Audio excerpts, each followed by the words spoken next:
Has anyone else here noticed that if you sit through like a combat movie about Vietnam, like Platoon, I know if I sit through and I watch it, I begin to have the characteristics. I really do. And when the movie is over, I've got one badass attitude laying on my I do. I sit there, and my mom told me, I don't want to watch that movie when you're here.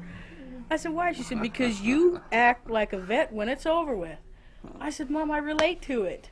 Well, hell, you know. I said, because of Dad. And that's just like you could beat the shit out of anybody. Yeah, you can. I mean, you could go out and blow up a car and get a high off it, you know. Yeah. And, oh wow, isn't that great? Oh, let's do another.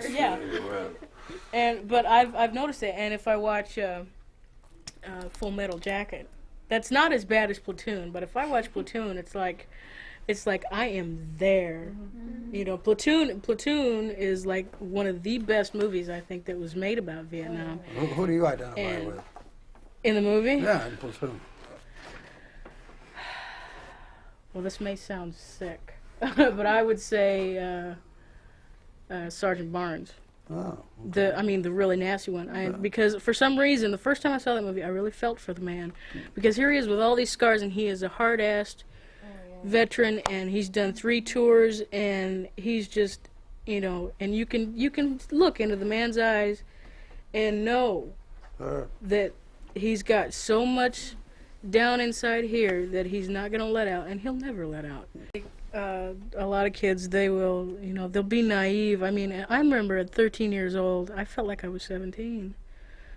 And a lot of kids are naive, like, I'm going to grow up and I'm going to have this beautiful house and this beautiful mansion. It's like, no, you're not. and you know, I just felt that even though I got the grades I got, which weren't that great, you know, I felt that I was ahead of them as far as maturity was. And, you know, it wasn't so much that I was treated differently, because, you know, I just didn't say anything. Hi, my dad's a Vietnam vet. Nice to meet you. You know, that just wasn't a standard greeting, but you feel different, you know. Did the rest of you agree with that? That you feel a little different? How about you, Chris? Yeah. Like Lisa said, I feel like I'm compared to the rest of my peer group, if you want to say that. I feel older than they are, maturity-wise, because I've dealt with a lot of stuff, you know, that they've never even, you know, thought about having to deal with. So it's not just the fact that your stepdad was in Vietnam, but it was the way he treated you. Is that the idea? And my mom, too. With him, nobody could do anything right.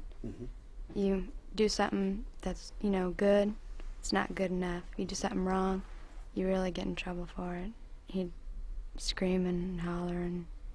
No, he was never actually physically assaultive, was he? Not toward me. He only hit me a couple of times. But every night till about 2 in the morning, he would chase my mother around the house and throw things at her and beat her up. How'd you feel about that? Oh, I hated him. Me and my older brother, we would be up every night when we were little, and I'm talking about 7, 8 years old. We'd sit upstairs in our room, and we have this little vent in the hallway that goes downstairs, and we'd take it out, and we'd sit there and watch him chase her around the house, just making sure that, you know, he didn't kill her or anything. Yeah, that's tough. That's why it's like, it's like the guys would have to, over there, I've heard stories that they would have to get up in the middle of the night, and they would be tense, and they would have to keep their eye on everything.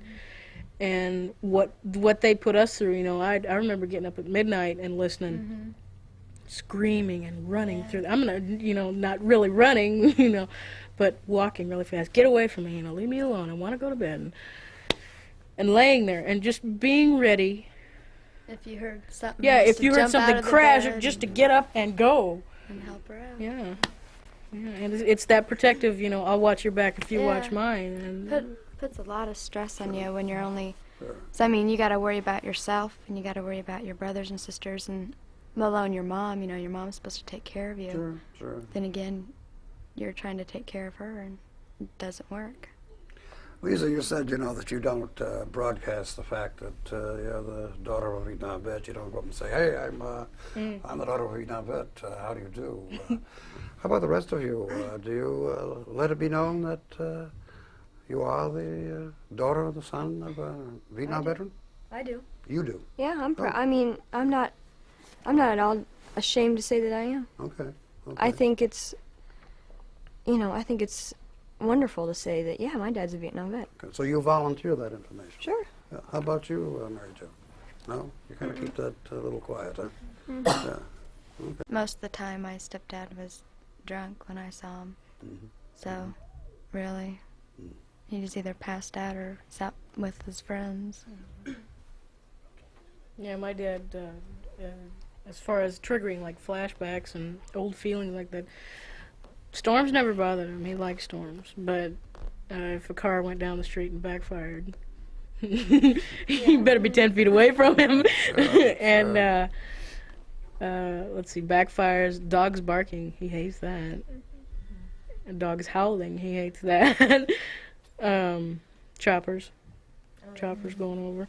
And I have noticed that his startle reactions have made me have startle reactions. I remember one time, me and one of my friends were walking home through this alley, and it was around the 4th of July. We heard these firecrackers go off, and I was like 10 years old. I said, Carla, get down, and I pushed her down on the ground, and I was just getting ready to go down. She said, it's firecrackers. I'm going, what am I doing?